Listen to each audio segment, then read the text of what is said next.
everyone! Have you ever wondered if century-old violin tips still work?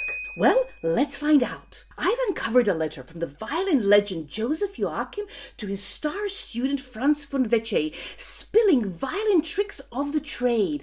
It's like 100-year-old version of YouTube tutorials. So let's see now if these age-old tips can supercharge your violin play today. But first, let's briefly introduce these two great musicians. Joseph Joachim was a Hungarian violinist, conductor, and composer. He was the violin powerhouse of his time and a BFF of Johannes Brahms, who dedicated his iconic violin concerto to him. Franz von Wetsche was a super talented violinist, also from Hungary, who studied under Joachim and later became a famous violinist and teacher himself. Wetsche also wrote great music for the violin, like, for example, the Valse Triste, which I personally love playing. Now, onto the letter. 6 pearls of wisdom to unpack. So, let's get started. Joachim's first wisdom, as you can see, is about listening carefully and being your own teacher. Well, what can you add to this? We all know it, but we also often forget it. When you carefully listen to yourself play,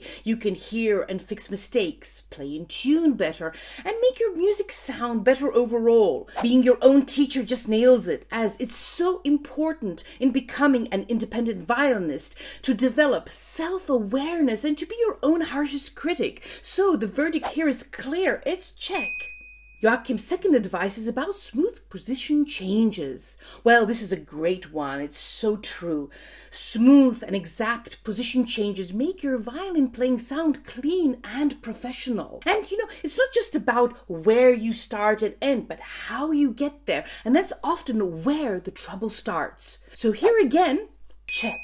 Joachim's third advice, as we can see, is about finger height. Do not lift your fingers too high. Well, you'd be surprised how often this happens, especially with beginners. Keeping your fingers close to the strings helps you play faster, more accurately, and with more control. It also stops you from hurting your hand or wrist. So the verdict is clear here. Check. Joachim's fourth advice, as you can see here, is about vibrato control, of having an overdone vibrato, a slow wobbling of the fingers. Joachim does have a sense of humor. Vibrato, the million-dollar question. How much should you use it? Well, it depends on the piece you're playing. You might use more vibrato for romantic music than for Baroque music. Joachim's advice on vibrato comes from a 19th century romantic perspective that vibrato is an ornamentation. For us today, this perspective is outdated, as vibrato is regarded as the hallmark of passionate playing. I do, however, partially agree with Joachim, as too much of a good thing can get weird, so vibrato does need some thought. So here the verdict would be sort of true, so I'll give it half a check. Joachim's fifth wisdom is intonation. Spot on intonation is the golden rule for any violinist, so the verdict here is check. Joachim's sixth and last wisdom is about loud and quick playing. I couldn't agree more with what Joachim wrote here. Music isn't just about speed and volume. It's the grace, the sound, the clarity that matters. And this is true not just for playing in public, but also for practicing at home. So here I can only say, check. Well, that's it.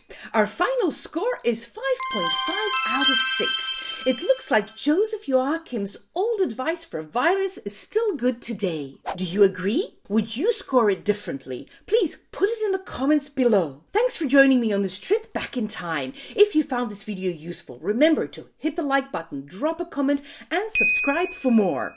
See you next time.